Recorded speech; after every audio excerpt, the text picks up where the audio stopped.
माननीय सभापति महोदय, आपने मांग संख्या 41-42 पे बोलने का जो मुझे मौका दिया, इसके लिए मैं आपका तहे दिल से धन्यवाद करता हूं।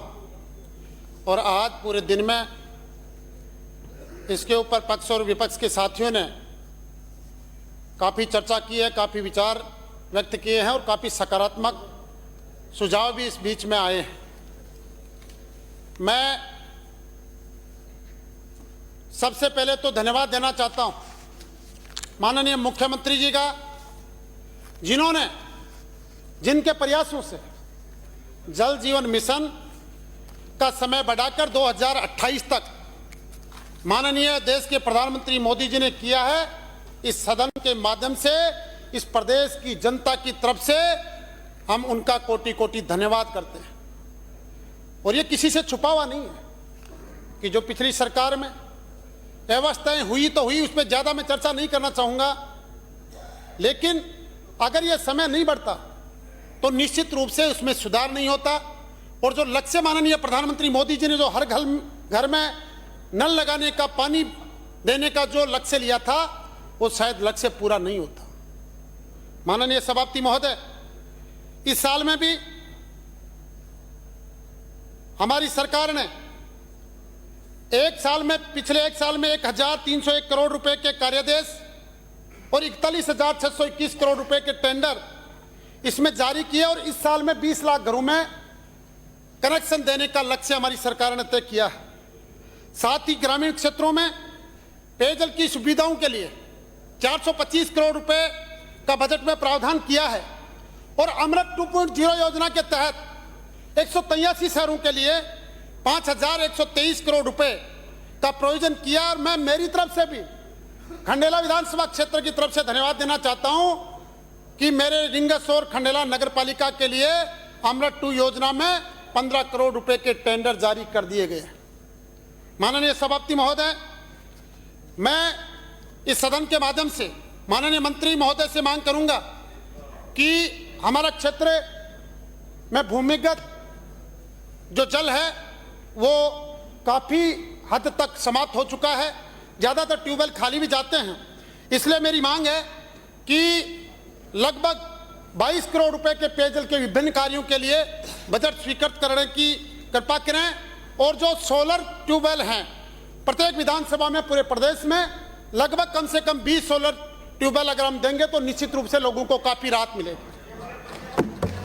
मैं जो चर्चा में अभी सुन रहा था, माननीय सभापति महोदय, विपक्ष के एक माननीय सदस्य कह रहे थे आज़ादी के 80 साल होने जा रहे हैं, लेकिन क्या किया?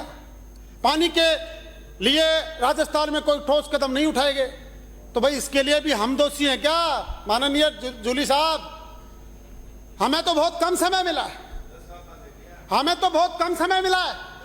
मैं तो माननीय मुख्यमंत्री जी को धन्यवाद करना चाहता हूं कि उन्होंने प्रदेश के, इतना बड़ा प्रदेश है, विषम परिस्थितियां पानी के लिए हैं, हम सब लोग जानते हैं, पूरी जनता भी जानती है, विपक्ष के साथी भी जानते हैं, लेकिन अलग अलग क्षेत्रों में बड़ी बड़ी परियोजनाओं की शुरुआत करने का काम माननीय मुख्यमंत्री जी ने किया है।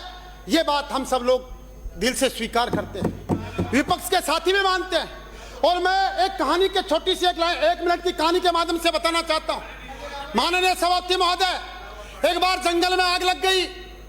जब जंगल में आग लगी तो बड़े पूरे प्राणी, वन्य जीव थे जो चिंतित हो गए, वो एक जगह इकट्ठे हो गए कि क्या किया जाए। तो कई लोग जो पुराने थे, जो जिनकी उम्र ज्यादा थी, वो कह रहे नहीं साहब के आग तो नहीं बुझने वाली है, क्या करें? तो किसी ने कहा चलो जंगल को छोड़ के चलते हैं। तो मैं आपको कहना चाहता हूं, वन्य जीव में एक नन्ही सी चिड़िया भी थी जिसको उड़ते हुए बहुत कम समय हुआ था। उसने कहा कि आप लोग चाहे कुछ भी करें, लेकिन मैं प्रयास करूंगी, मैं इस आग को बुझाने का प्रयास करूंगी। और पास में जो तालाब है मेरी जो बन पड़ेगी, मैं मेरी चोंच में जितना भी पानी आएगा उसको बुझाने का प्रयास करूंगी। उन्होंने, सबने उस प्रस्ताव को स्वीकार किया। तो उन्होंने कहा कि आप चाहे बातें करते रहो, लेकिन मुझे अपने काम पे लगना है। ये कह के जब वो चिड़िया उड़ने लगी तो उन लोगों ने कहा कि अरे तू ये कोशिश मत कर, यह असंभव काम है। तो चिड़िया ने जवाब दिया, साथियों, विपक्ष के साथियों से कहना चाहता हूं, चिड़िया ने जवाब दिया कि जिसकी नीयत अच्छी होती है ईश्वर भी उसके साथ होता है। और ये कह के कि मुझे जब जंगल के आग का इतिहास लिखा जाएगा तो मेरा नाम आग लगाने वालों में नहीं, आग बुझाने वालों में आएगा। ये कह के चिड़िया तालाब से चोंच में पानी भर भर के उस आग पे डालने का काम करती है। और दोस्तों देखिए, थोड़ी देर बाद में आकाश में बादल छाते हैं, मूसलाधार वर्षा होती है, जंगल की आग बुझ जाती है। मैं यही कहना चाहता हूं कि हमारे माननीय मुख्यमंत्री जी ने जिस प्रकार से इस पानी के अभाव से जूझ रहे प्रदेश के लिए जो इतनी बड़ी बड़ी योजनाओं का शुभारंभ करने का काम किया है, निश्चित रूप से ईश्वर उनके साथ में है। अगर छोटी मोटी कोई दिक्कतें भी आ रही है, किसी दूसरे प्रदेशों के साथ में थोड़ी बहुत कठिनाई भी आ रही है, तो निश्चित रूप से वो शीघ्र वो कठिनाइयां दूर होंगी। और जब प्रदेश के अंदर इस सूखे प्रदेश में जब पानी लाने का इतिहास लिखा जाएगा तो माननीय मुख्यमंत्री जी का नाम स्वर्ण अक्षरों में लिखा जाएगा। मैं ये विपक्ष के साथियों से कहना चाहता हूं। साथ ही बात में एक बात और कहना चाहता हूं, मैंने देख रहा हूं, मैं बजट में चर्चा हुई, अभी अनुदान मांगू पे चर्चा हो रही है। माननीय विपक्ष के जो बड़े बड़े नेता जो प्रेस कॉन्फ्रेंस में कहते हैं कि हम सरकार की जान बांध देंगे, वो नजर नहीं आ रहे, खुद की दाढ़ बंध गई है और कहीं नजर नहीं आ रहे। मैं इस सदन के माध्यम से कहना चाहता हूं, क्योंकि आज सरकार पर तथ्यों सहित आरोप लगाने के पास विपक्ष के पास कुछ भी नहीं है। इसलिए ये सरकार बहुत अच्छे काम कर रही है। मैं ये कहना चाहता हूं, मैं इस माध्यम से माननीय मंत्री महोदय से एक निवेदन और करना चाहता हूं कि